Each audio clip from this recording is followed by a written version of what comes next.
Good morning. This is Robert Cornicelli, National President for Veterans for America First. And I said yesterday when I interviewed Craig Haggard for Congress in Indiana, in the Indiana CD4, I always start off saying what an honor it is. And it sounds repetitive and maybe not from my heart, but it really is when you interview and endorse veterans who not only have the title veteran, because that doesn't always mean you're a great person. If you look at Ted Lieu or you look at Kinzinger, they're an embarrassment to the term veteran. But when you really dig deep down into a veteran's past and their accomplishments, uh, the person I have on here today, John Fleming, his background and his accomplishments are something that it's it's unbelievable that you've been able to accomplish so many things. Um, you were born in Mississippi, where I was down stationed in Shelby for a while. Mhm. You graduated from Meridian High School. You're a doctor. You were in the Navy. You were deputy chief of staff to President Trump. You're now the Secretary of State for Louisiana, Yeah, treasurer. the treasurer for Louisiana, and sir, you are running for U.S. Senate. Yes. Welcome, and again, thank you for everything you've done for this country. Yeah, thank you very much. And yeah, it's an honor and a privilege. I love my fellow veterans. I've been, in fact, during this campaign, seeking out veterans organizations, VFW and so forth, to connect with because I am concerned about a lot of the veteran issues. As you know, we have terrible problems with suicide rates and homelessness and all of that. So, anyway, and by the way, I also served in the U.S. House of Representatives 8 years as a congressman, and I served on House Armed Services Committee during the Afghanistan and Iraq wars. Trying to get us fully equipped and make sure that we never have a fair fight in battle, that it's always we're superior, we have total superiority in everything we do. So, but anyway, it's been an honor and a privilege. And certainly, I always love talking with my fellow veterans. You know, we were talking earlier about our need to secure the future. I think for the next half century, and it sounds cliche, but it's really not. We have, people talk about term limits. I disagree wholeheartedly with term limits. I understand it. But we are the term limit, especially in the House. That's why it's 2 years. We are Right. supposed to be so engaged in civics, so engaged in what goes on in government, that we are supposed to term limit you if you're doing Yes. the wrong job and Right. taking away that power from us and making it a law. It's Right. almost un-American. But what you're doing, and I really mean this because I ran a couple of years ago for Congress, and it is a toll on you. It's a toll on your family. What you're doing and what you've done, you're not a career politician. You're a physician. You were in the Navy. You've done things that people could only dream of. And now you could retire. I know you have a beautiful home there. You got to get that pool in there that you've wanted for Right. 25 years, but you're not. You're not putting a pool in your backyard because you're too busy serving Right. not only people in Louisiana, Americans, and it is vital, vital you get into that U.S. Senate. Yes. Yes. And we're 13 months in our campaign. We only have 4 months before the primary. And I'm running against Bill Cassidy, Senator Cassidy, who is a physician like me, but not a veteran. Uh, and he did vote to convict Trump in the second impeachment trial. He did everything he could to stymie Trump getting back in the race to run for reelection and called for him to drop out and said that he couldn't beat Biden and all that kind of nonsense. But now that Trump is in office, all of a sudden you'd think they were twins at birth. He loves Trump now, and we know why, because he knows that he's in very much danger of not being reelected. So the ceiling on his support in Louisiana is 30%, and for an incumbent, that is a terrible number. The math is terrible for him. The polls that have been done all show me in the lead. And so if we continue the steady work we're doing now, I should be able to eliminate him in the upcoming primary in 4 months and then go on to the general election where this state is ruby red, America first. And there's not a good Democrat opponent yet. And so we should be successful in the general election. Well, I know you'll be successful. You have what it takes to be successful, and you care about the issues that mean so much to us. Right. Now, I'm Yes. 100% service connected disabled. I know but I have an amazing wife. I have great kids. I have a great support structure. A lot of veterans don't have that. A lot of disabled veterans don't have that. So what happens when there are obstacles that they can't overcome, or they don't have their battle buddies around them to help them or give them the resources to overcome obstacles? Because a machine gunner has someone carrying their ammo and tripod. Yeah. There's always someone there to help you accomplish your mission. When a veteran's left out here on their own, they have nothing. And for people who have TRICARE, let's say you have TRICARE for life. When you hit 65 or the Social Security age, 67, 65, you go on Medicare. Why put a veteran on Medicare? Congress doesn't go on Medicare. It says TRICARE for life in the bill, not TRICARE till you're 65. I mean, Yes. we need to just make it so easy for veterans. You're on TRICARE for life for the rest of your life. Here's your Right. card. You present this at a doctor, and no one could turn it down. Why all this switching where they have to sit there and go, I don't know my number. I don't know my. We Yeah. need to just make it so easy for veterans, especially when they get older, that you're just TRICARE for life for the rest of your life. You don't go on Medicare. You don't go on any of these other Right. things. If we could simplify a veteran's life, a disabled veteran's life, I think that one demographic there is going to help turn around the country, because veterans from World War II, you used to see them going into schools and talking to students. You used to see them around, and they had it difficult. Imagine if we can get this generation of veterans so happy and able to do other things, that they can go into schools and talk to these kids and fight back against that DEI and woke push. Right.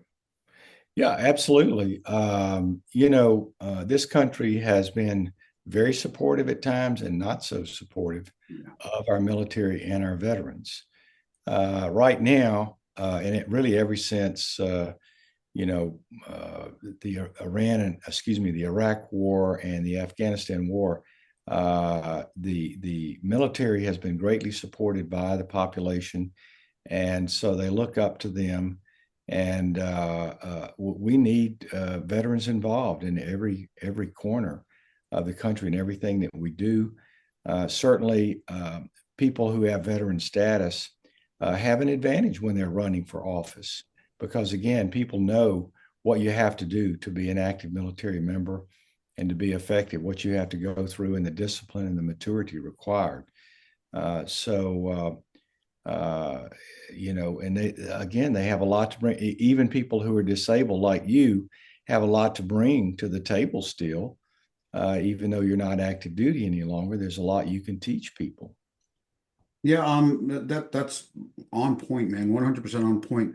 Another thing, I believe Louisiana passed a Halo law, a Halo bill, like Florida and Georgia's about to pass it. We helped draft that law. I testified before the Senate down in Georgia about that 25-foot buffer zone that a lot of red states are now implementing, where it's an obstruction charge if a protester comes within 25 feet of a law enforcement officer, which is great. They're in their face with those cameras. And Um, like I say to everyone I talk to, when you're driving safely and you keep that nice distance between you and someone in front of you, the car in front of you, right. and someone cuts in there, you get angry, Yeah. you get you're a little apprehensive. Now your hackles are up because you were safe until someone Sure. made you not safe. Right. Imagine a law enforcement officer with his pistol, with his rifle here, unable to draw if they need to because someone's right here. Right. So this Halo law is great. However, blue states are not adopting it or enacting it. Um, I've done a lot of research on this, and when you win, we need to push for a national Halo law that says, I don't care that you're a blue state. Nobody comes within law enforcement officers. We're supreme. Right. You will enact it and start, and it saves the public. It keeps them Yes. safer because when people are like this, there's problems. Absolutely. Um, Yeah, I wish we had it right now with what's going on with ICE. yeah, As you know, there have been both people in ICE, law enforcement officers, and the general public who've been injured or even killed because they didn't respect that halo effect. So we definitely need that on a national level. I agree with you on no, that. great, man. And then you're the right guy for the job. I know that. Well, Um, thank you. no, you definitely. If more people like you stepped up and said, "I'm going to put aside my making wealth Right, and I'm going to go into politics." When I ran in 2022 against one of the 8 Republicans who voted for the January 6th committee, I declared I was donating my entire congressional salary. I have a 501(c)(3) called Veteran Recovery Coalition. So any veteran in need, I help remove those obstacles. right, Um, I was donating the money there. I did not want to increase my wealth one dime while in Congress. right. Um, and obviously, that's you're never going to go broke being in Congress, but you're a type person, and I've read a lot about you where it's not about wealth to you. It's not about prestige. It's not about power. There's no greed anywhere within your molecules. You are about helping Americans, and Louisiana Louisiana will benefit from you being in DC. I really believe that. Well, thank you, Robert. And part of my, I guess, ethos and really maybe even training to some extent, and my faith is that I've always sought to be a servant leader. I believe in servant leadership. So when I went into medicine, I wanted to help people. I wanted to lead them in their healthcare to a more healthful environment, sustain their life. As a family physician, I worked with people for years to try to prevent disease. Lowering cholesterol, stop smoking, better diet, and all that, or help them when they did get sick. And so that crossed over in my interest in going into the political arena, running for office, where I can do the same thing, perhaps for more people, and also that's consistent with my beliefs from my military background. The 6 years I spent as a Navy physician, I learned a lot from that and the importance of what active military and veterans do and have done for our country, keeping us safe. I mean, you look at what happened in Venezuela recently. We didn't lose one single man in that operation. Isn't that amazing? Yeah, that's great. We Americans don't believe in a fair fight in combat.